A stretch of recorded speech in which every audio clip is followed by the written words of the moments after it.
હે પ્રભુની પહેલી ગાથા આપણે કાલે કરેલી, એ સંબંધી પરમ કૃપાળ દેવ પ્રભુ શ્રી કે બ્રહ્મચારીજીએ જે આપણને કહ્યું તે કાલે આપણે વાંચી ગયા. હે પ્રભુ શું કહું દીનાનાથ દયાળ, હું તો દોષય અનંતનું ભાજન છું કરુણાળ. હે પ્રભુ, હે પરમાત્મા, હે શુદ્ધાત્મા, હું આપને શું કહું? કેમ કે હું તો દોષ અનંતનું ભાજન છું. અનંત દોષ મારામાં ભરેલા છે, પણ આપ દયાળુ છો, દીન એવા મારા જેવા પામરના પણ નાથ છો.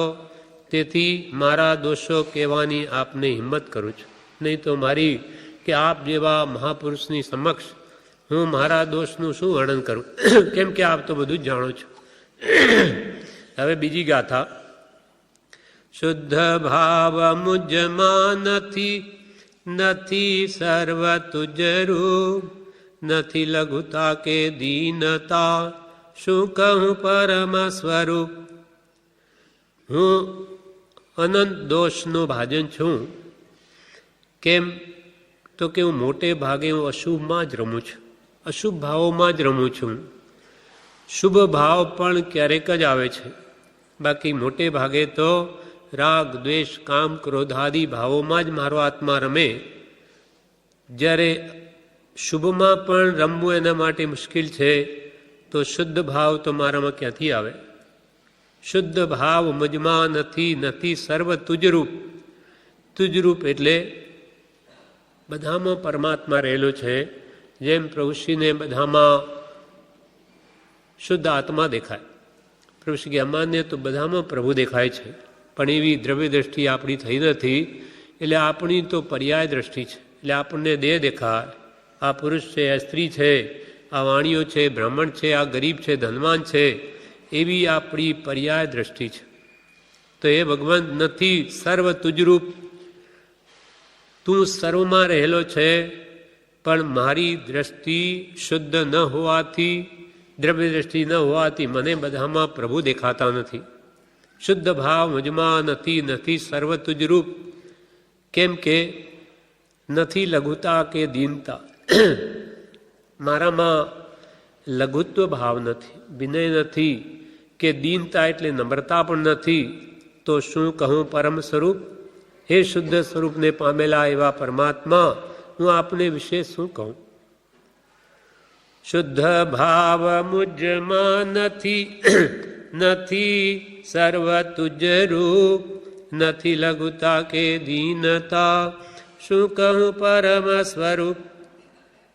કૃપાળુ દેવે બ્રહ્મચારીજી આના અર્થમાં લખે છે કે કૃપાલ દેવે ક્ષાયિક સંકિત થયા પછી આ પ્રાર્થના લખી છે. એ પ્રભુ જે લખ્યું ક્ષાયિક સમ્યક દર્શન થયા પછી લખ્યું છે. અને શુદ્ધ ભાવ એ તો બહુ મોટો ગુણ છે. વિત્યો કાળ અનંતે તે કર્મ, શુભાશુભ ભાવ તે શુભાશુભ છેદતા ઉપજે મોક્ષ સભા. એટલે આપણો અનંતકાળ જે વ્યતીત થયો તે શુભ અશુભ ભાવમાં જ થયો છે. શુદ્ધ ભાવ તો હજુ સુધી આવ્યો નથી. અને શુદ્ધ ભાવ આવવા માટે પ્રભુ ભણી દ્રષ્ટિ કરીને એનું સ્વરૂપ વિચારવું જોઈએ કે આપ તો શુદ્ધ બુદ્ધ ચૈતન્ય ઘન છો, સ્વયં જ્યોતિ સુખધામ છો. એવી દ્રષ્ટિ જ્યાં સુધી આપણામાં ન આવે, અર્થાત આત્મજ્ઞાન ન થાય, ત્યાં સુધી પર્યાય દ્રષ્ટિ ટળીને દ્રવ્ય દ્રષ્ટિ થાય જ નહીં. કેમ કે ભાવ ત્રણ પ્રકારના છે, શુભ અશુભ અને શુદ્ધ. શુભ ભાવ અશુભ ભાવનાદિત ચાલે, પણ શુદ્ધ ભાવ તો હજુ સુધી આવ્યો નથી. એના માટે એક સ્તવનમાં દેવચંદ્રજી લખે છે કે શુદ્ધ ભાવ લાવવો હોય તો શું કરવું? તો કે નિષ્કામી અને નિષ્કસાઈ એવા નાથ પરમાત્માનો સમાગમ જોઈએ, એના વચનોનો સમાગમ જોઈએ, અને એની આણા એટલે આજ્ઞાનું શુદ્ધ રીતે પાલન જોઈએ. નિષ્કામી હો નિષ્કસાઈ નાથ કે, साथ हो जो नित तुम तणो तुम आना हो, આરાધન શુદ્ધ કે સાધુ સાધક પણો.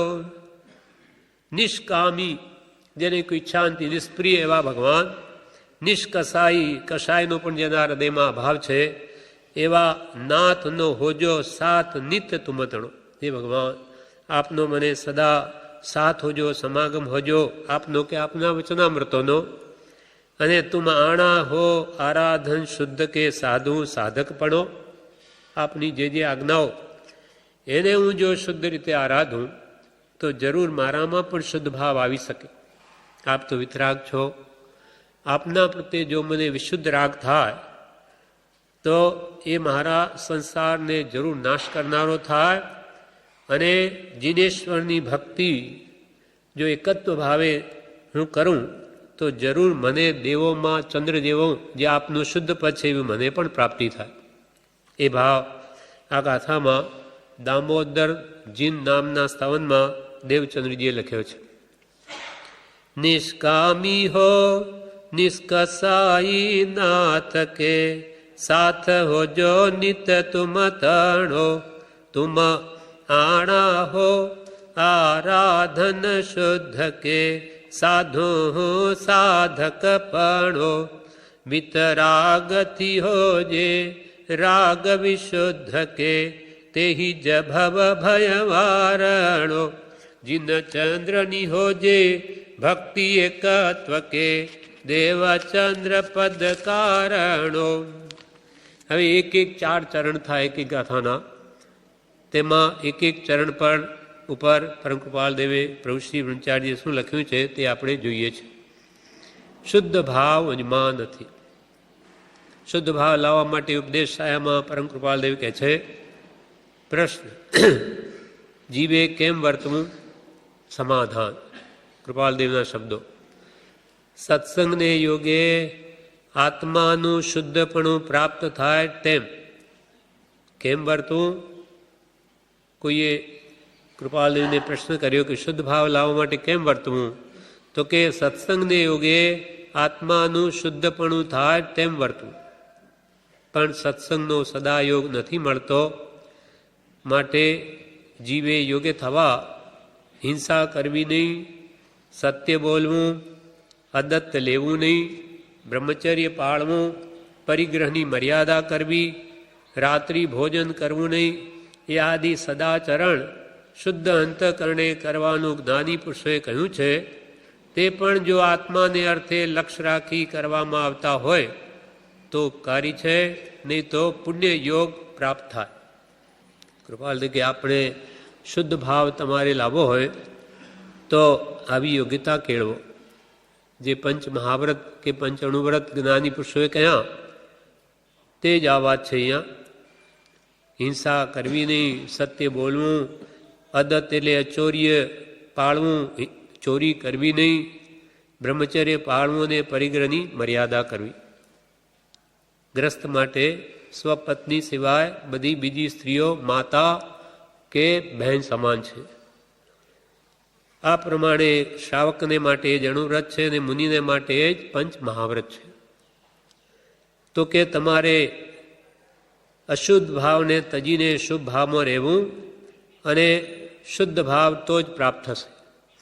તેના માટે રાત્રિ ભોજન કરવું નહીં, સદાચરણ સેવવા અને આત્માર્થના લક્ષ્ય જ આ બધું કરવું, નહીં તો માત્ર પુણ્યયોગ પ્રાપ્ત થાય.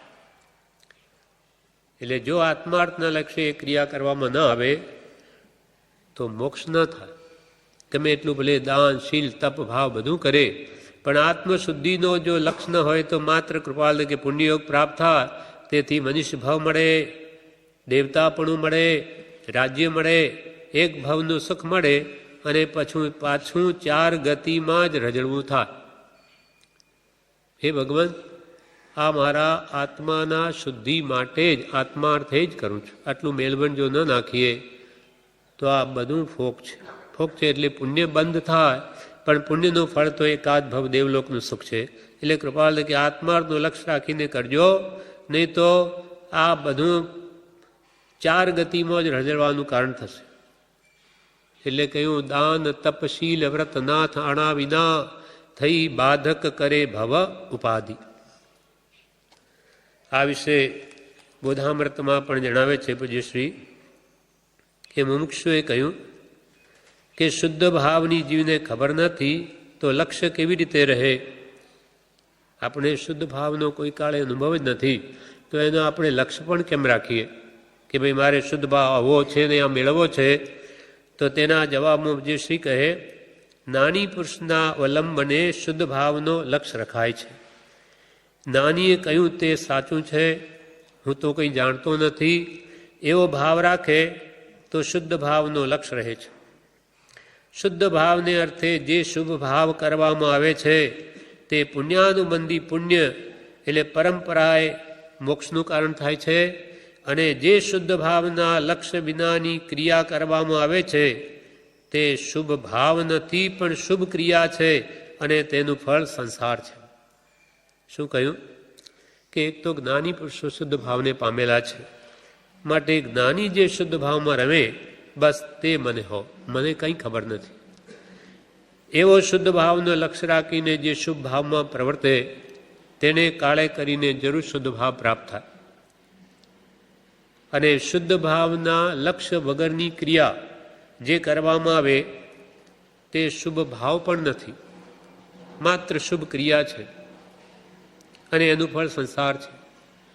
એટલે જેને શુદ્ધ ભાવ પ્રાપ્ત કરવાનો, શુદ્ધ ભાવ એટલે સમ્યક દર્શન આત્મજ્ઞાન મેળવવાનો લક્ષ્ય નથી, તે માત્ર જે કંઈ પણ ક્રિયા કરે છે તેને ઇન્દ્રિય સુખ મેળવવાનું જ લક્ષ્ય છે કે આ કંઈ કરીને મને આ ભાવમાં સુખ મળે, દેવલોકના સુખ મળે, ધન કુટુંબ આદિ સુખી રહે, એવો ઊંડે ઊંડે લક્ષ્ય હોવાથી એની બધી ક્રિયા સંસારાર્થે જ થાય છે. ભલે દાન કરે, શીલ પાળે, તપ કરે કે બીજા પણ ગમે તે ભાવ કરે, પણ ના તાણા વિના થઈ બાધક કરે ભવપાદી, સંસાર જ વધે. કેમ કે એને જ્ઞાની પુરુષ મળ્યા નથી, માટે એની ક્રિયા નહીવત જ ફળ આપે છે. એટલે 8-10 એસો વિજયે આ ભાવ મૂક્યો અને કૃપાલદેવે રોજે 8-10 બોલવાનું આપણને કહ્યું, એમાં આ જ ભાવ કહ્યો છે કે શુદ્ધ ભાવને સુની કિરિયા બેહુ માયાંતર કે તોજી જળ હળ તો સૂરજને ખજુઓ તાસ તેજ માતે તોજી. એક તો જળ હળતો સૂર્ય કેવો જ્વાજલિમાન છે અને એક આગિયો, ખજુઓ એટલે આગિયો, આગિયાનું તેજ કેટલું હોય નહીવત.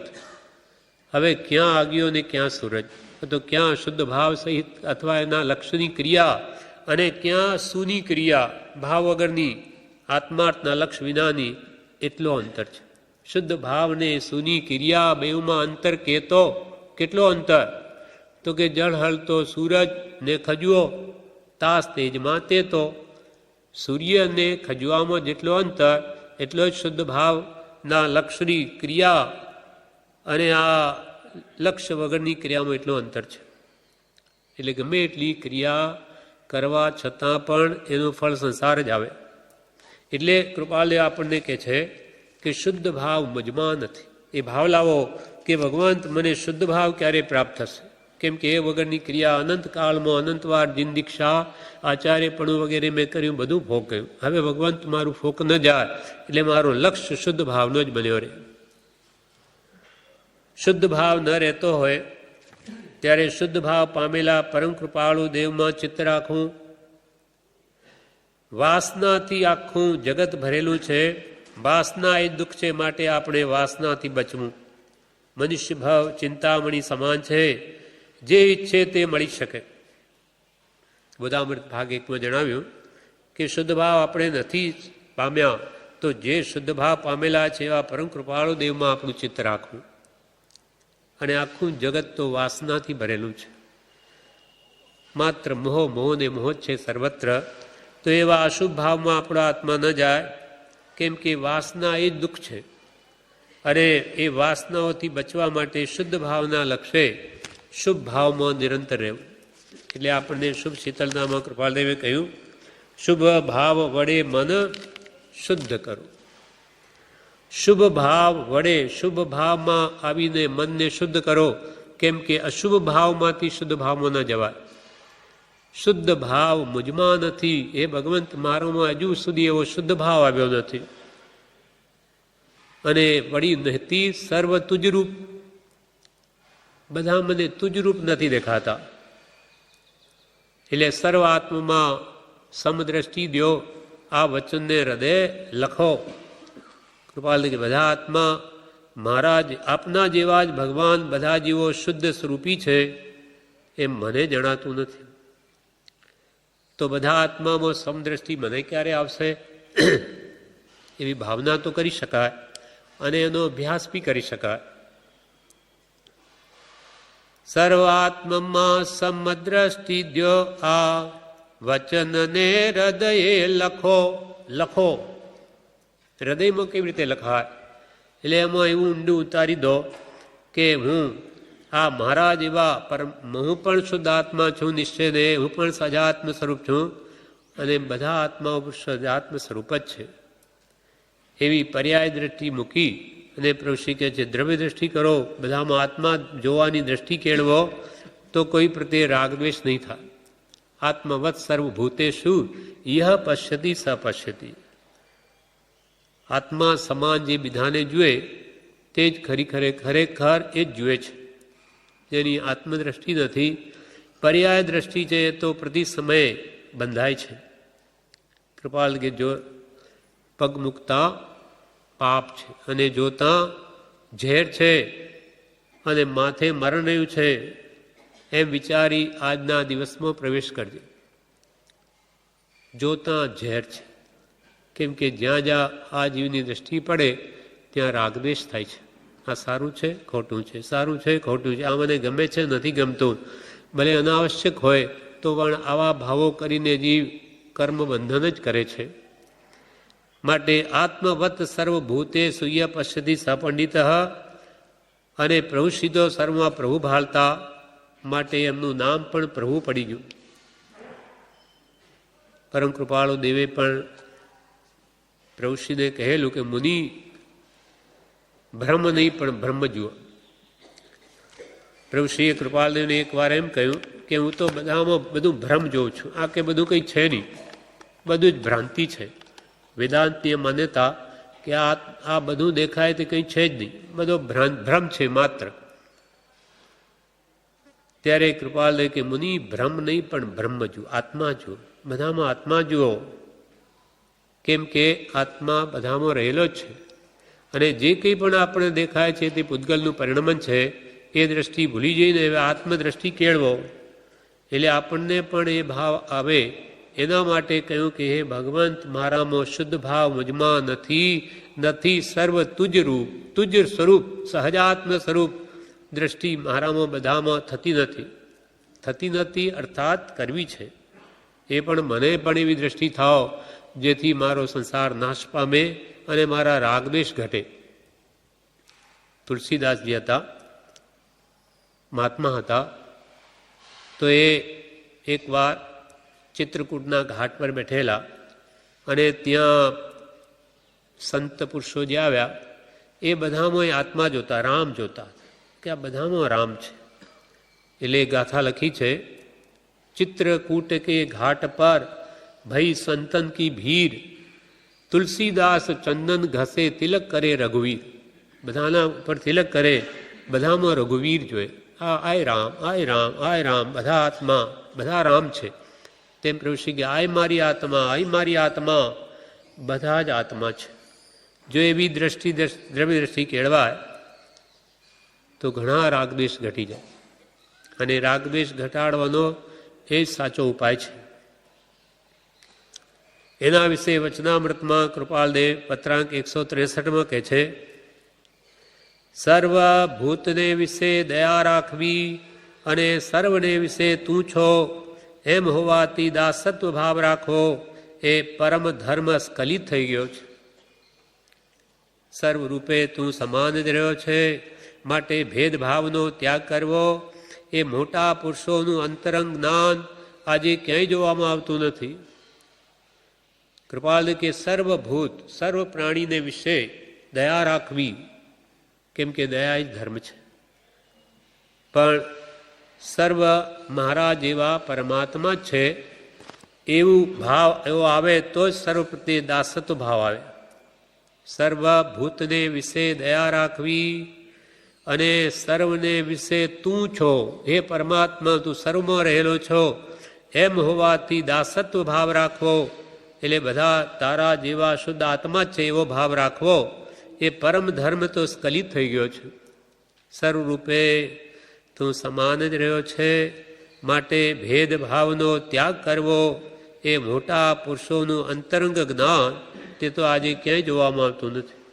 એવા મહાત્માઓ જે દ્રવ્ય દ્રષ્ટિથી સર્વમાં આત્મા જોતા એ તો ક્યાંય દેખાતા જ નથી. માટે હે ભગવંત, મારામાં લઘુતા કે દીનતા પણ નથી. સર્વ તુજરૂપ. કેમ નથી તુજરૂપ નથી દેખાતું? કે નથી લઘુતા કે દીનતા.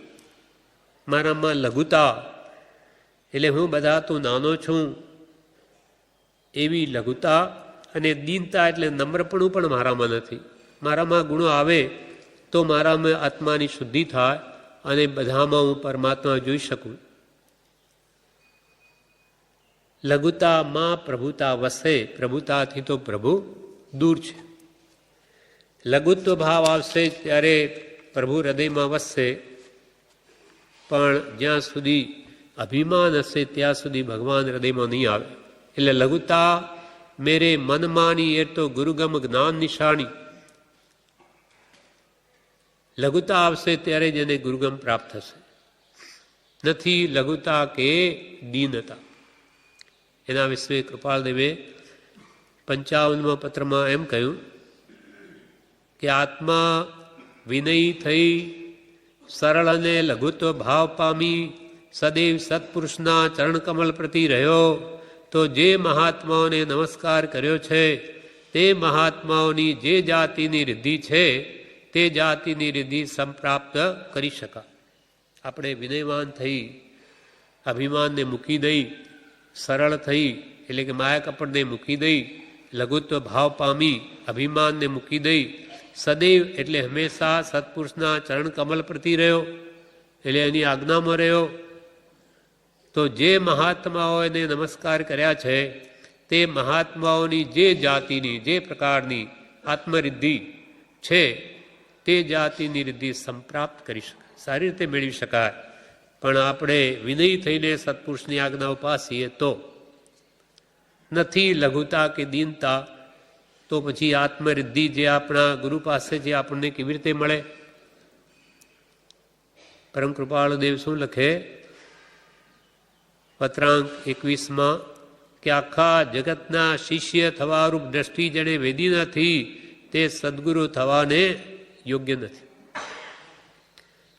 આખા જગતના શિષ્ય, ગુરુ નહીં, આખા જગતનો શિષ્ય છું એવી દ્રષ્ટિ જ્યાં સુધી વેદન એના હૃદયમાં આવે નહીં ત્યાં સુધી તે સદગુરુ થવાને યોગ્ય નથી. ગુરુપણું નહીં, શિષ્યપણું એ પણ આખા જગતના સર્વજીવો પ્રત્યે અંતરમાં જો સાચું વેદન હોય તે જ ગુરુ થવાને લાયક છે. આ ભાવ બ્રહ્મચારીજીએ પણ પ્રજ્ઞાબોધનો વળ્યો છે કૃપાલય માટે કે જગમાં સર્વના શિષ્ય થવા સદગુરુ ઈચ્છતા. જગમાં સર્વના શિષ્ય થવા સદગુરુ ઈચ્છતા રાજચંદ્ર ગુરુ એવા તે મને પ્રણમું સદા. રાજચંદ્ર પ્રભુ એવા તે મને પ્રણમું સદા. કે જે જગતમાં સર્વજીવોના શિષ્ય થવા ઈચ્છે છે એવા રાજચંદ્ર પ્રભુને હું ચરણમાં પ્રણામ કરું છું. એના પ્રમાણ કે ભાઈ ખરી રીતે બધાના શિષ્ય થવા ઈચ્છતા હોય તો એનું પ્રૂફ શું, પ્રમાણ શું? તો એ પોતે જ કૃપાલદેવ પત્રાંક 427માં લખે છે નિરંતર જ્ઞાની પુરુષની સેવાના ઈચ્છાવાન એવા અમે છીએ, તથાપિ આ દુષ્મ કાળને વિશે તો તેની પ્રાપ્તિ પરમ દુષ્મ દેખીએ છે. અને તેથી જ્ઞાની પુરુષના આશ્રયને વિશે સ્થિર બુદ્ધિ છે જેની, એવા મુમુક્ષુજનને વિશે સત્સંગપૂર્વક ભક્તિભાવે રહેવાની પ્રાપ્તિ એ મહાભાગ્યરૂપ જાણીએ છીએ. શું કહે કૃપાલદેવ કે જ્ઞાની પુરુષની અમે નિરંતર સેવા ઈચ્છીએ છીએ, પણ આ દુષ્મ કાળનો તો એ જ્ઞાની પુરુષનું જ દુર્લભપણું થઈ ગયું છે. નિરંતર હંમેશા નિરંતર જ્ઞાની પુરુષની સેવાના ઈચ્છાવાન એવા અમે છીએ. નિરંતર અમે જ્ઞાની પુરુષની સેવાના જ ઈચ્છક છીએ. તથાપિ આ દુષ્મકાળને વિશે તો એવા જ્ઞાની પુરુષની પ્રાપ્તિ પરમ દુષ્મ દેખીએ છીએ. દુઃખે કરીને પણ જ્ઞાનીની પ્રાપ્તિ ન થાય એવો આ કાળ આવી ગયો છે. તેથી તો શું કરવું? તો જ્ઞાની પુરુષના આશ્રયને વિશે સ્થિર બુદ્ધિ છે જેની, એવા મુમુક્ષુજનને વિશે સત્સંગપૂર્વક ભક્તિ ભાવે રહેવાની પ્રાપ્તિ એ મહાભાગીરૂપ જાણીએ છીએ. કે જ્ઞાની પુરુષ ના મળે તો જ્ઞાની પુરુષના આશ્રિત એવા મુમુક્ષુઓનો પણ જો અમને સમાગમ મળે તો પણ અમે અમારે ભાગ્યશાળી માણીશું. એવા ભયંકર કલિયુગમાં જ્ઞાની તો શું, જ્ઞાનીના આશ્રિત મળવા પણ દુર્લભ થઈ પડ્યા છે. આ તો આપણા મહાભાગી છે કે ચારે બાજુ ભારતમાં રહેનારા જિજ્ઞાસુ આરાધક મુમુક્ષુ જેવો અહીંયા આવીને આ પરિશ્રમમાં એકઠા થાય તો એ પણ આપણા મહાભાગી છે કે આ બધાના દર્શન થાય છે. બ્રહ્મચારીજી એક વાર કહ્યું છે ઉપદેશમાં કે આ પરિસરમાં એક બે જણને એવો ભાવ થયો કે અહીંયા તો લોકો બહુ આવશે એટલે આપણે ઈડર જઈએ. ત્યારે બ્રહ્મચારી શું કે ત્યાં જઈને શું કરશું? કે આવા મુમુક્ષોના દર્શન ક્યાંથી, કે જેના હૃદયમાં કૃપાલદેવ બિરાજે એવા બધા અહીંયા આવશે. એ તો મહાભાગી હોય તો એના દર્શન પણ થાય. કેમ કે આ જગતમાં હજારો લાખો જીવ છે, કંઈ બધા આરાધક નથી. ગમે તે ધર્મને બધા માનતા હોય પણ એનાથી કંઈ મુક્તિ નથી. સાચા ધર્મના જે આરાધક તે બધા આવતા હોય અને તમે અહીંયાથી જવાની ઈચ્છા કરો, ત્યાં પથરા મોજીને શું કરશો? એકલા એક બે દિવસ ઠીક લાગે પછી કરશો શું? એટલે અહીંયા રહીને બધાની સાથે આરાધના કરો તો વિશેષ લાભ થશે. એમ કૃપાલદેવ પોતે પણ કહે છે કે અમે જ્ઞાની પુરુષનું દુર્લભપણું છે તો જ્ઞાની પુરુષના આશ્રયને વિશે સ્થિર બુદ્ધિ છે જેની, એટલે જેને જ્ઞાની પુરુષનો દ્રઢ આશ્રય કર્યો છે એવા મુમુક્ષુજનનો સમાગમ જો તેમાં ભક્તિભાવે જો અમને થાય તો એ પણ અમે મહાભાગ્ય જાણીએ છીએ. વળી પત્રાંક 193 કહે, અમને તો પ્રત્યેક મુમુક્ષુનું દાસત્વ પ્રિય છે. અમને તો પ્રત્યેક મુમુક્ષુનું દાસત્વ પ્રિય છે. કૃપાળે લખે એમના અંતરમાં હોય તે જ લખે, એ કોઈ બીજી રીતે ન કહે સારું દેખાડવા. એટલે દરેક મુમુક્ષુનો અમે દાસત્વ ઈચ્છીએ છીએ, અમે એમનું દાસપણું કરીએ એવી અમારી ભાવના રહે છે. વળી કે છે પત્રાંક 480 કોઈ પણ જીવને કંઈ પણ પરિશ્રમ દેવો એ અપરાધ છે અને તેમાં મુમુક્ષુ જીવને તેના અર્થ સિવાય પરિશ્રમ દેવો એ જરૂર અપરાધ છે એવો અમારા ચિત્તનો સ્વભાવ રહે છે. કે કોઈ પણ જીવને અમારા નિમિત્તે કામ કરાવવું, પરિશ્રમ દેવો એ અપરાધ છે અને તેમાં વળી મુમુક્ષુ જીવને તે મુમુક્ષુના અર્થ સિવાય તેને કંઈ પણ પરિશ્રમ દેવો એ તો જરૂર અપરાધ છે એવો અમારા ચિત્તનો સ્વભાવ રહે છે. વળી કૃપાલદેવમાં કેટલી લઘુતા કે નમ્રતા છે તે સૌભાગભાઈને લખે છે, હે શ્રી સૌભાગ, તારા સત્સમાગમના અનુગ્રહથી આત્મદશાનું સ્મરણ થયું તે અર્થે તને નમસ્કાર હો. હે શ્રી સૌભાગ, તારા સત્સમાગમના અનુગ્રહથી અમને અમારી આત્મદશાનું સ્મરણ થયું માટે તે અર્થે તમને નમસ્કાર. ફરી એક પ્રસંગમાં તો એવું આવે કે કૃપાલદેવ કહે છે કે કદાચ અમને કેવળદાન થાય અને તમે છદ્મસ્થ હો તો પણ અમે તમને નમસ્કાર કરીએ, કારણ ઉપકારને ભૂલતા નથી. તમારો અમારા ઉપર ઉપકાર છે. કુંદકુદાચાર્યને પણ નમસ્કાર કર્યા કે અમારી આત્મદશા વૃદ્ધિમાં આપ કારણભૂત થયા અને સૌભાગભાઈને કર્યા, અંબાલાલભાઈને પણ કર્યા, જૂઠાભાઈને પણ કર્યા. જ્યાં જ્યાં ગુણ જોઈએ ત્યાં કૃપાલદેવ નમસ્કાર કરે છે. કેટલો લઘુત્વ ભાવ છે. એટલે એમને આખા જગતના શિષ્ય થવારૂપ દ્રષ્ટિ વેદી છે, માટે તે ખરેખર ગુરુ થવા લાયક છે. અને પ્રભુશ્રીને તો કેવા નમસ્કાર કરે કે આપણને શંકા થઈ જાય કે પ્રભુશ્રીજી કૃપાળુદેવના ગુરુ છે કે કૃપાળદેવ પ્રભુના ગુરુ છે. કેવા નમસ્કાર કરે 875 પત્રમાં કે પરમ કૃપાળુ મુનિ વર્યના ચરણ કમળમાં પરમ ભક્તિથી સવિનય નમસ્કાર પ્રાપ્ત. હવે આપણે કૃપાળુદેવને પરમ કૃપાળુદેવ કહીએ કે કૃપાળદેવ કહીએ, જ્યારે કૃપાળદેવ પ્રભુશ્રીને લખે છે કે પરમ કૃપાળુ મુનિયની મુનિ વર્ય, મુનિઓમાં શ્રેષ્ઠ, તેના ચરણમાં જ નહીં ચરણ કમલમાં ભક્તિથી જ નહીં પરમ ભક્તિથી નમસ્કાર જ નહીં સવિનય નમસ્કાર પ્રાપ્ત. હવે કે આ તો મારા શિષ્ય છે, એને હું કેવી રીતે લખું? એમના મનમાં એવો ભાવ જ નથી કે અમે ગુરુ છીએ અને આ અમારો શિષ્ય છે અથવા ભક્તિનો કરતા છે માટે મારો છે, એમ કદી જોયું નથી. એનું પ્રમાણ છે કે કૃપાલદેવના શિષ્ય પ્રભુશ્રીજી હોવા છતાં પણ કૃપાલદેવના હૃદયમાં એવો ભાવ નથી કે આ અમારા શિષ્ય ને અમે એમના ગુરુ છીએ. નહીં તો એવું લખે નહીં. અને 6 પદના પત્રમાં સ્પષ્ટ કહ્યું કે આ મારો શિષ્ય છે અથવા મારી ભક્તિનો કરતા જે માટે મારો છે, એવો શિષ્ય પ્રત્યે પણ સાચા આત્માની ગુરુને આવો ભાવ હોતો નથી. તે જ સાચા ગુરુ છે. એટલે આખા જગતના શિષ્ય થવારૂપ દેશથી પરમ કૃપાળય વેદી છે, માટે તે ખરેખર ગુરુ થવાને લાયક છે. અને આવા સત્પુરુષમાં જો પરમેશ બુદ્ધિ થાય તો એને જ્ઞાનીઓએ પરમ ધર્મ કહ્યો છે. અને એ બુદ્ધિ પરમ દૈન્યત્વ સૂચવે છે, પરમ દીનતા સૂચવે, અને જેથી સર્વ પ્રાણી વિશે પોતાનું દાસત્વ મનાય છે અને પરમ યોગ્યતાની પ્રાપ્તિ હોય છે. અને એ પરમ દૈન્યત્વ જ્યાં સુધી આવૃત રહ્યું છે ત્યાં સુધી જીવની યોગ્યતા પ્રતિબંધયુક્ત હોય છે. જ્યાં સુધી આવી દીનતા આપણા અંદર નહીં આવે ત્યાં સુધી આપણી યોગ્યતા રોકાયેલી જ રહેશે. સત્પુરુષો તો પરમાત્મા છે.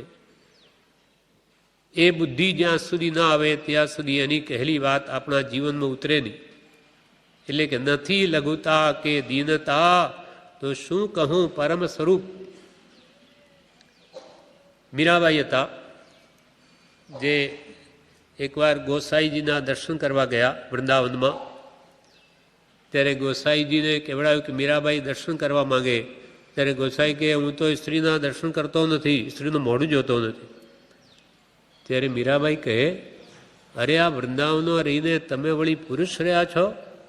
ત્યાં તો પુરુષ એક ભગવાન જ છે, બાકી બીજા બધા તો એ ભગવાનની દાસી રૂપે છે, ગોપી રૂપે છે. તમે પુરુષ રૂપે છો તો તમારા દર્શન મારે કરવા નથી. મીરાબાઈને એક એક હું સ્ત્રીનું મોઢું જોતો નથી. જ્યારે મીરાબાઈ શું કહે કે તમે પુરુષ રૂપે છો તો તમારા દર્શન મારે નથી કરવા. મેં તો ભક્તિ જાણ્યા હતા, ભક્ત ગોપી રૂપે, એટલે હું દર્શન કરવા આવતી હતી, પણ તમારા અંદર એવો ભાવ તો મારે નથી કરવો. એવો લઘુત્વ ભાવ આવે, દાસત્વ ભાવ આવે ત્યારે જ પરમાત્મા પ્રગટ થાય છે. પ્રભુશ્રી કહે છે આ વિશે કે સૌથી શ્રેષ્ઠ લઘુતા છે શ્રવણ કરવું જ્ઞાનીના વચનનું. તેથી આ જીવને અગાધ નફો આવે છે.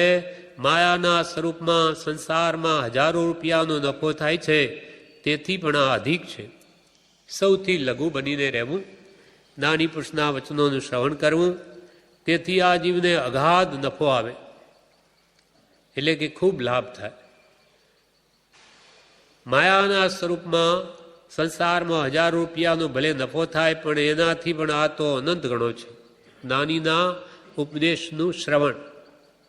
પ્રભુશ્રી એકવાર એમ બોલ્યા કે આ જીવને તે જમાનામાં કે 50 રૂપિયા મળતા હોય તો મુંબઈ સુધી દોડી જાય, પણ પ્રભુ અહીંયા તો રોજે કરોડોની કમાણી છે. પણ પ્રભુ 1,00,000 2 લાખ હોય તો દેખાય, પણ આ તો ભક્તના ભાવ છે. એ ભક્ત વડે કરોડો કર્મનો ભૂસાડીઓ થઈ જાય રોજે, પણ એને ક્યાં ખ્યાલમાં આવે છે. એમ લઘુતા આવે તો પછી કેવું કામ થાય? પ્રભુશ્રી કે લઘુતા આવે તો પછી કેવું કામ થાય? આ તો માનમાં ને માનમાં રહ્યો કે આને કંઈ આવડતું નથી, આ કંઈ જાણતો નથી, લાવો ને હું વાત કરું. ભૂંડું કરી નાખ્યું છે. સત્સંગની તો ભલિયારી છે. આ અવસર આવ્યો છે, ચેતવા જેવું છે. લઘુતા આવે તો માન કશા સતાવે નહીં, અર્થાત માન હોય ત્યાં સુધી ખરી લઘુતા પણ ના આવે. વજ્ર સ્વામી હતા, 8 વર્ષની ઉંમર. એમનામાં એટલી બધી યોગ્યતા કે એમને આચાર્ય પદવી આપી 8 વર્ષની ઉંમરે. તો 80 વર્ષના 100 વર્ષના જે બીજા સાધુઓ તે એમને જઈને ચરણમાં પડે, નમસ્કાર કરે આચાર્યને. કેમ કે ગુણા પૂજા સ્થાનમ ગુણીસુ ન ચ લિંગ ન ચ ભય.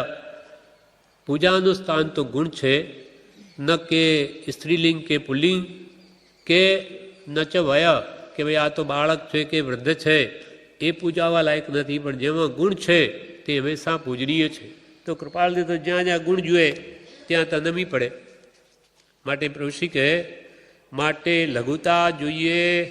આ જીવને અનંતકાળ ચક્રથી માન મુકાણું નથી, તો હવે મૂકી દે અને પાણીથી પાતળો થઈ જા. માન મૂકી દે અને પાણીથી પણ પાતળો થઈ જા. અહંકારથી કરીશ તો તે લેખામાં નહીં આવે.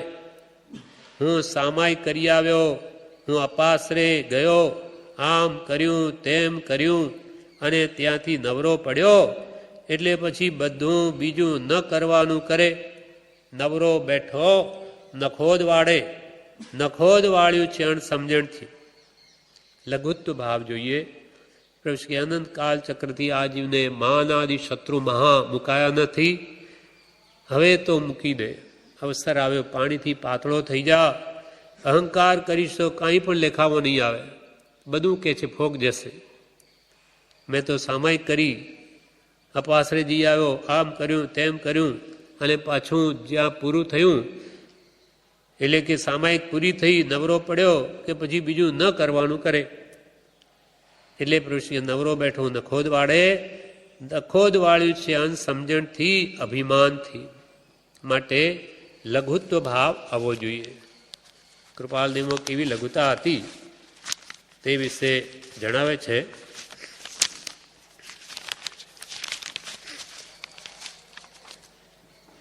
કે એક મહારાષ્ટ્રના સંત હતા, મહારાષ્ટ્રમાં. એનું નામ એકનાથ.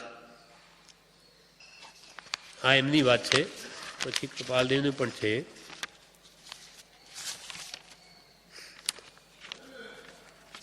કૃપાલદેવની વાત એવી છે કે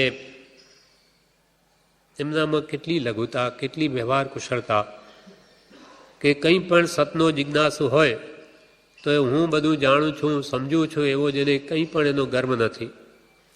એટલે એક રામદાસજી નામના જોગી વવાણિયા ગામમાં આવ્યા.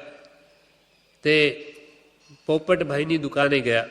પોપટભાઈ કૃપાલદેવના મિત્ર છે, નાના પોપટભાઈ મનજી દેસાઈ, એને કૃપાલદેવ વવાણિયા સમાચાર કહેતા. એની દુકાને ગયા અને કોઈએ કીધું હશે ત્યાં જાઓ, મળવું હોય તમારે રાયચંદભાઈને. તો ત્યાં દુકાને આવી અને કહેવા લાગ્યા કે रायचंद भाई नाम का महात्मा है, उनसे मेरे मिलने की इच्छा है. हिंदी भाषी से. ત્યારે કે મેં કીધું ચાલો. તે જોગીને હું સાહેબજી પાસે લઈ ગયો. સાહેબજી પોતે ગાદી પર બિરાજ્યા હતા. સાહેબજી તે પરથી તરત ઊભા થઈ અને વિનયપૂર્વક નમસ્કાર કરી અને તે જોગીને ગાદી પર બેસાડ્યા. એટલે વ્યવહાર વિનય કરી પોતે ઊભા થઈ, એ જોગીને ગાદી પર બેસાડ્યા અને સાહેબજી એક પડખા પર બેઠા. તે જોગીએ કીધું કે મારે તમોને કેટલાક પ્રશ્ન પૂછને કી ઈચ્છા છે. સાહેબજીએ કીધું કે આપની ઈચ્છા હોય તે જણાવો. ત્યારે જોગીએ જણાવ્યું, આપકો સબ લોગ મહાત્મા તરીકે માને છે. સાહેબજીએ કીધું કાંઈ નહીં, ફરમાવો. કે આપકો સબ માતા માને છે? તો કે કાંઈ નહીં, ફરમાવો, આપનું શું કહેવું છે? મારી યોગ્યતા પ્રમાણે ખુલાસા કરીશ. પછી તે જોગીએ સાહેબજીને કીધું कि अमुक दर्शन वाले आ प्रमाणे कहते हैं और वेद दर्शन वाले आ प्रमाणे कहते हैं, कर्मनो कर्ता कहते हैं वगैरह अनेक प्रश्नों पूछा कि वेदांतनी आम मान्यता, जैननी आम मान्यता, ईश्वर करता है, जो वितराग तमा जैनवाड़ा के ईश्वर करता नहीं, तो आ बधुं एम सब फेरफार केम वर्ते हैं, शा माटे कि साहेबजीए ने अनेक प्रश्नों पूछा. साहेबजीए पोते सर्व हकीकत सांभળી પછી જણાવ્યું, હવે બીજું કાંઈ પણ પૂછવાનું બાકી રહ્યું છે હોય તો જણાવો. ત્યારે જોગીએ કીધું કે ના જી. પછી સાહેબજીએ તેઓને પ્રથમ પ્રશ્નનો ખુલાસો એવો કર્યો કે જેથી તેઓનો તમામ મદ ગળી ગયો. એ પ્રમાણે અનુક્રમે સર્વ પ્રશ્નોનો ખુલાસો કર્યો, જેથી તેઓ ઘણો જ આનંદ પામ્યા હતા અને તુરત જ ગાદી પરથી ઊભા થઈ સાહેબજીની સન્મુખે આવીને બેઠા અને સાહેબજીને જણાવ્યું કે હું તો આપનો દાસ છું, આપકે સામને બેસવા લાયક છું, મારી ઘણી જ ભૂલ થઈ છે, મારાથી આપશ્રી કી આસાધના થઈ છે, જેથી હું ક્ષમા માગું છું. એમ કહી એકદમ સાહેબજીના સન્મુખે ઊભા રહી વારંવાર સાષ્ટાંગ નમસ્કાર કરવા લાગ્યા. ત્યારે સાહેબજીએ તેમ કરતાં અટકાવવા માટે જોગીજીને જણાવ્યું, પરંતુ જોગીજી તો ઘણા જ ઉત્સાહમાં અટક્યા નહીં. લગભગ 3 કલાક સુધી બેઠા હતા. ત્યારબાદ ફરીથી આવ્યા હતા, ત્યારે 1 કલાક સુધી બેઠા હતા. પહેલાં તો એના શું પ્રશ્નો છે શાંતિથી બધું સાંભળી લીધું. પછી કૃપાલદેવે જે એના ઉત્તર આપવા માંડ્યા કે પછી ખ્યાલ આવ્યો કે ઓહો, આ પુરુષનું ક્યાં જ્ઞાન, હું ક્યાં ને એ ક્યાં. એટલે તરત જ ઊભા થઈ અને સાષ્ટાંગ દંડવત નમસ્કાર જ કરવા માંડ્યા ખૂબ જ. એટલે કૃપાલને ના પાડે કે બંધ કરો તોય નહીં કર્યા. એમ સાચા પુરુષની ઓળખાણ એના વચનોથી થાય. તેમજ છતાં પણ એ વ્યવહાર વિનય પણ છોડતા નથી કે ભાઈ હું તો કેટલો મોટો, એ શું જાણો તમે, એમ નહીં. વ્યવહાર શુદ્ધિ હોય તો જ પરમાર્થ શુદ્ધિ આવે. એવી રીતે જે મહાત્મા હોય છે આવું સહજ આવા સામાન્ય ગુણો તો બધામાં હોય જ, નહીં તો એ મહાત્મા પણ કહેવાય નહીં. એવી રીતે એકનાથ સંત એકનાથ થયા મહારાષ્ટ્રમાં. તેમને એક દિવસે એક માણસે એવો વિચાર કર્યો કે એમને ગુસ્સો આવે છે કે નહીં, એક હૃદય ભરાય છે કે નહીં. એટલે શું કર્યું એણે, એ સંત એકનાથ રોજે મંદિરે જઈને ભગવાનની પૂજા કરવા જતા હતા, ત્યાં કરતા હતા. જ્યારે તે પૂજામાં એકદમ તલ્લીન બની ગયા ત્યારે પેલો માણસ આવી અને તેમના ખભા ઉપર જ ચડી બેઠો. એ તો ભગવાનનું ભજન કરે તલ્લીન થઈને એના ખભા ઉપર આવીને બેસી ગયો. ત્યારે એકનાથ શું બોલ્યા, ગુસ્સે ન થયા પણ મધુર સ્વરે એમ બોલ્યા કે આવ ભાઈ આવ, મને મળવા તો ઘણા લોકો આવે છે, પરંતુ તારા જેટલો પ્રેમ તો કોઈએ દાખવ્યો નથી. બીજા મળવા તો ઘણા આવે, સામે બેસે, પણ તારા જેવો પ્રેમ તો કોઈએ ને બતાવ્યો કે મારા ખભા ઉપર જ આવીને બેસી ગયો. કેટલું સવળું લીધું. તારા જેવો પ્રેમ તો મને કોઈએ દાખવ્યો નથી, તું ભલે આવ્યો. પેલો માણસ તો બિચારો શર્મનો માર્યો અડધો થઈ ગયો કે હું આ તો શું એમને ગુસ્સે કરું, એ તો કેટલા સવળી બુદ્ધિવાળા છે કે ગુસ્સે તો ન ભરાયા છતો મારા પ્રત્યે પણ કેટલો પ્રેમ દાખવ્યો. એમ આવી લઘુતા કે દીનતા હોય ત્યારે જ સત પ્રગટ થાય છે. એકવાર એક ચીનના મહાત્માની કથા છે. વિચારક હતા ચીનના એક મહાત્મા અને એક એનો શિષ્ય. આ નમ્રતા ઉપર કથા છે કે આપણને લઘુતા અને દીનતા એટલે નમ્ર બનવું, કઠોર ન બનવું.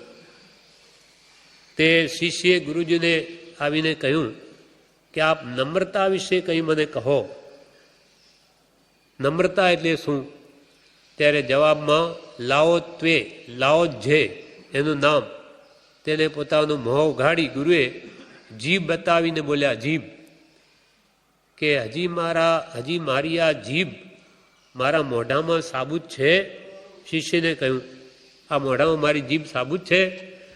ત્યારે શિષ્યએ જોઈને કહ્યું કે હા, જીભ તો સાબુત છે.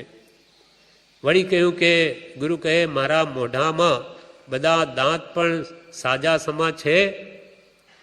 ત્યારે શિષ્યએ કહ્યું, નાજી, આપના મોઢામાં તો એકે દાંત રહ્યો નથી. ત્યારે ગુરુ બોલ્યા, બેટા, જીભ નરમ છે માટે તે હજી ટકી રહી છે. જીભ નરમ છે માટે તે હજી ટકી રહી છે, જ્યારે દાંત પોતાના કઠણપણાને લઈને એકબીજાને અથડાઈને બધા નાશ પામી ગયા છે. આ કઠણ એવા દાંત એકબીજાને અથડાઈથી બધા તૂટીને મરી ગયા અથવા નીકળી ગયા. જ્યારે જીભ નરમ છે એમ કે છે નમ્ર થવું પણ કઠણ કદી ન થવું. એમ આવી મારામાં પ્રભુ લઘુતા કે દીનતા મારામાં ક્યાંથી આવશે, ક્યારે આવશે? નથી લઘુતા કે દીનતા, શું કહું પરમ સ્વરૂપ. એ વિશે બોધામૃતમાં જણાવે છે કે બધાનો સાર વિનય. ઉપદેશામૃતમાં પુરુષે કહ્યું, બધાનો સાર વિનય.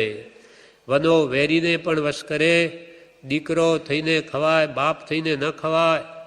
વનાની અને લઘુતાની વાત કરે આત્માર્થી, જે આત્માનો અર્થી હોય તે જ લઘુતા કે વિનયની વાત કરે.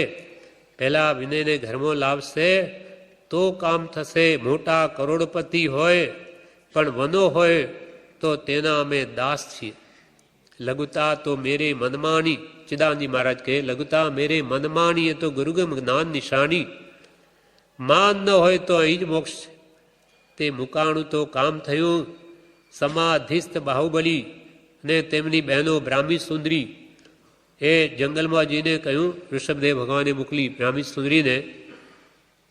ત્યાં આવીને બાહુબલીજી જે સમાધિસ્થ 12 મહિનાથી ધ્યાનમાં ઊભા છે, ત્યાં આવીને કહ્યું, વીરા મહારા ગજ થકી હેઠા ઉતરો.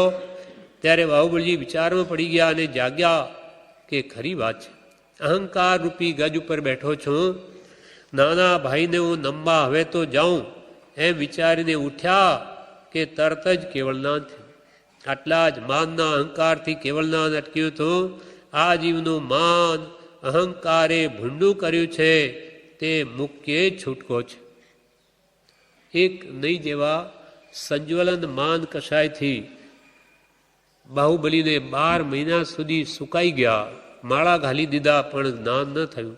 જ્યારે આવું સંજ્વલન માન પણ એટલું નડે તો આપણું અનંતાનબંધી કષાયવાળું માન તો અનંત સંસાર વધારે.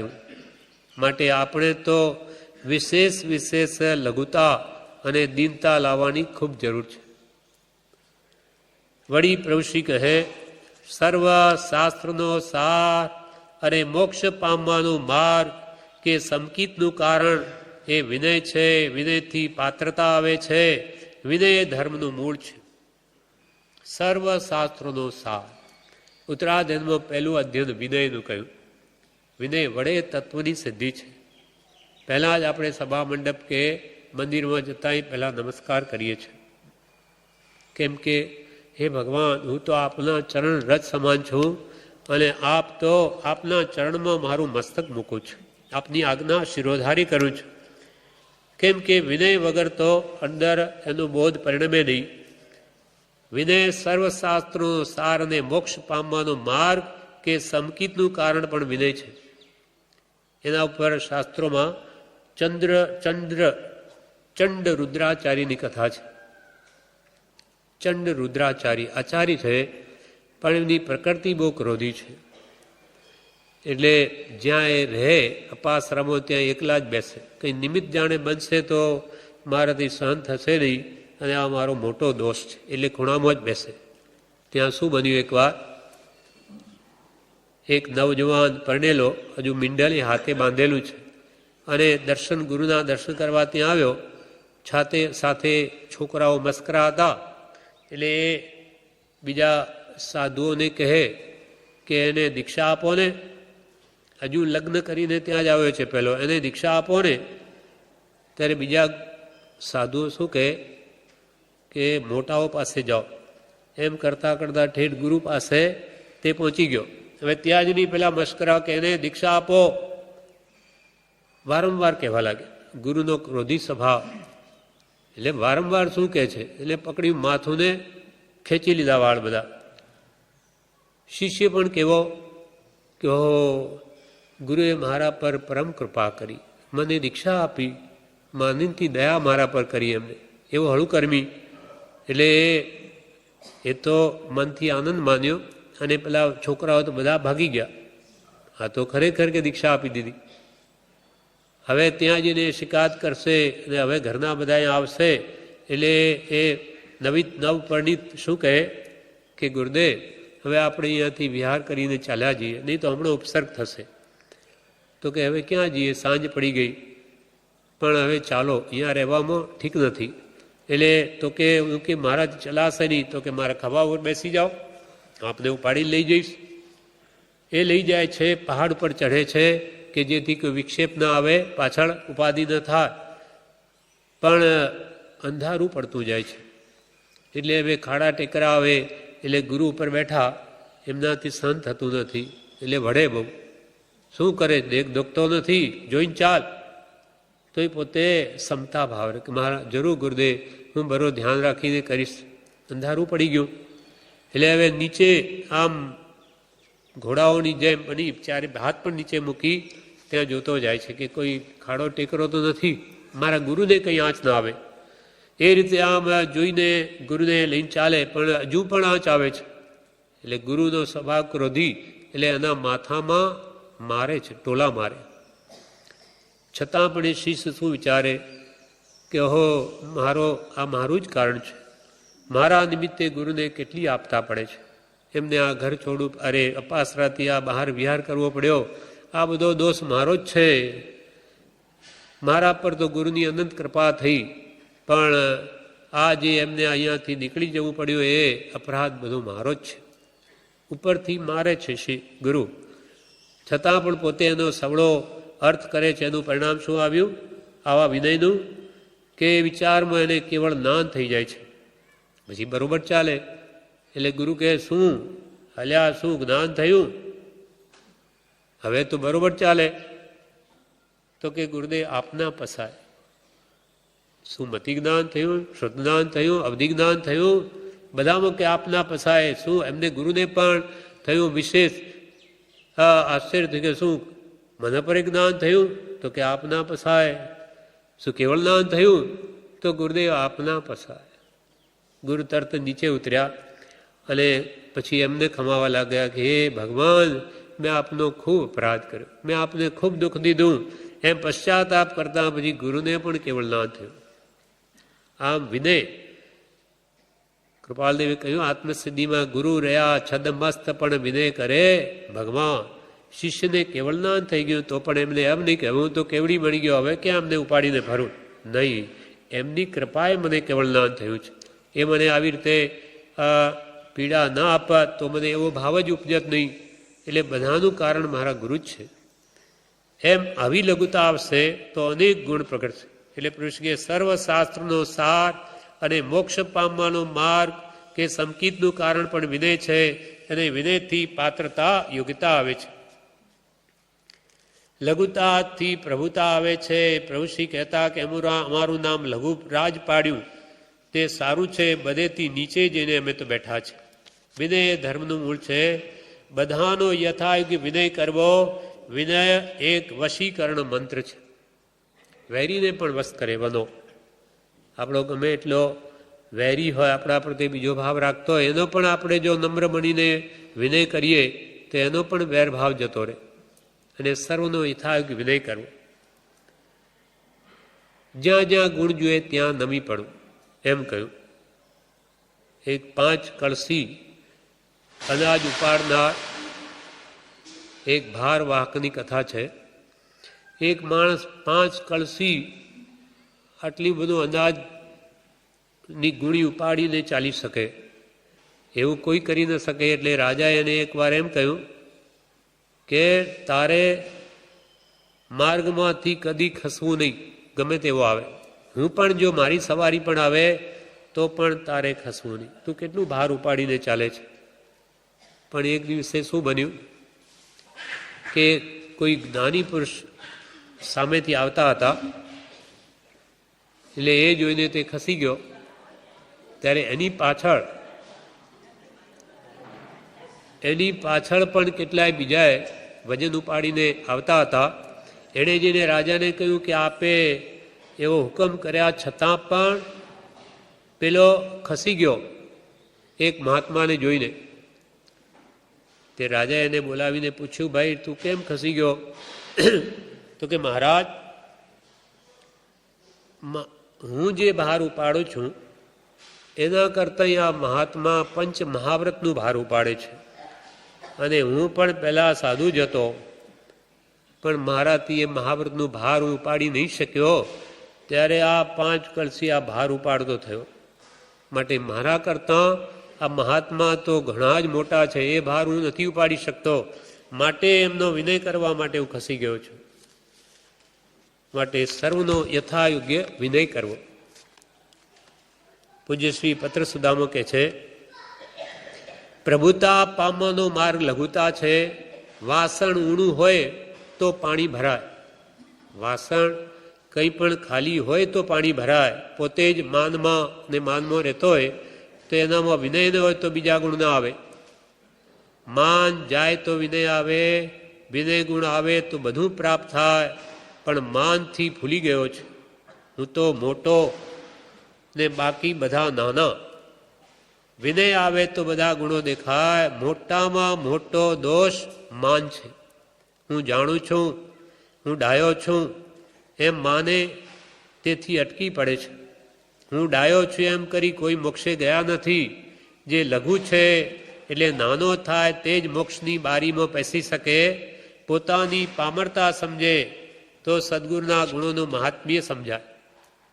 હું પામર અને આ પરમ ગુરુ પરમાત્મા છે, આવો ભાવ જ્યારે હૃદયમાં આવે ત્યારે જ એ જ્ઞાની ગુરુ પ્રત્યેને પરમ ઉલ્લાસ ભાવ આવે, ભક્તિભાવ પ્રગટે, અને પોતે પણ તેવો જ્ઞાની થઈ શકે. એટલે બીજી ગાથામાં એમ કહ્યું, શુદ્ધ ભાવ મુજમાં નથી સર્વ તુજ રૂપ, નથી લઘુતા કે દીનતા, શું કહું પરમ સ્વરૂપ. હે ભગવંત, મારામાં શુદ્ધ ભાવ નથી. હું તો હંમેશા શુભાશુભ ભાવમાં જ રમું છું. તેમાં પણ મુખ્યત્વે તો અશુભ ભાવમાં જ રહું છું. આવા ભક્તિ ભજન વળી કરું ત્યારે શુભ ભાવમાં આવું, બાકી તો આખો દિવસ અશુભમાં જ જાય છે. તો મારામાં શુદ્ધ ભાવ ક્યાંથી આવે? શુદ્ધ ભાવ તો ઘણી મોટી વાત છે. તે જ્ઞાની પુરુષોને એ ભાવ હોય છે. એવો ભાવ, શુદ્ધ ભાવ મારામાં નથી. માટે મને સર્વ તુજરૂપ નથી દેખાતા, મને બધામાં પરમાત્મા નથી દેખાતા. કારણ નથી લઘુતા કે દીનતા, શું કહું પરમ સ્વરૂપ. એવો શુદ્ધ ભાવ પણ મારામાં લઘુતા જ નથી, મારામાં નમ્રતા જ નથી. તો હે શુદ્ધ સ્વરૂપને પામેલા પ્રભુ, પરમ સ્વરૂપ, હું આપને શું કહું? એટલે કે મારામાં કેવા કેવા દોષો છે. નથી લઘુતા, નથી દીનતા, નથી શુદ્ધ ભાવ. તો એ મારામાં આવે એના માટે આપણે પરમ કૃપાળુ દેવ પ્રત્યે આવી પ્રાર્થના કરીએ છીએ.